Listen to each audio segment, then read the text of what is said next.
ముఖ్యంగా ప్రహారీ క్లబ్ లో మనము ఎవరెవరిని భాగస్వాములను చేస్తున్నామంటే, మొదట కాలేజ్ కానీ స్కూల్ కానీ ఉంటే ఆ ప్రిన్సిపల్ లేదా హెడ్ మాస్టర్ ఎవరైతే ఉంటారో ఆయన ఫస్ట్ మొదట దీనికి కన్వీనర్ గా ఉంటారు.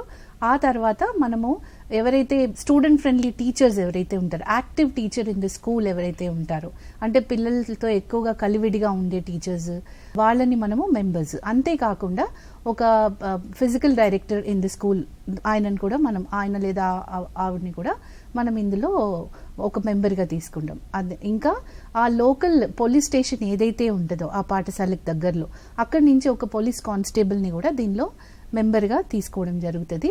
అండ్ ప్రతి క్లాస్ నుంచి, అంటే 6వ తరగతి నుంచి 12వ తరగతి వరకు ప్రతి క్లాస్ నుండి 2 స్టూడెంట్స్ని కూడా ఈ కమిటీలో మనం మెంబర్స్గా తీసుకుంటాం.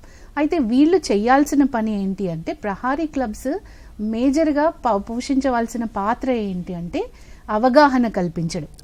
అంటే అందరు పిల్లలకి ఈ డ్రగ్ అబ్యూస్ గురించి, రకరకాల డ్రగ్స్ గురించి, అండ్ ఎవరైనా చుట్టుపక్కల కొంచెం సందేహంగా అనిపించిన, లేదా వాళ్ళ పియర్ గ్రూప్లో ఎవరైనా అట్లా కొంచెం డిఫరెంట్గా బిహేవియర్ వేరుగా ఉన్నా కూడా మనం ఈ కమిటీలో చర్చించడము, వాళ్ళ దృష్టికి తేవడము, వాళ్ళకి అవసరమైన సహాయం కలిగించడము చేయాలి.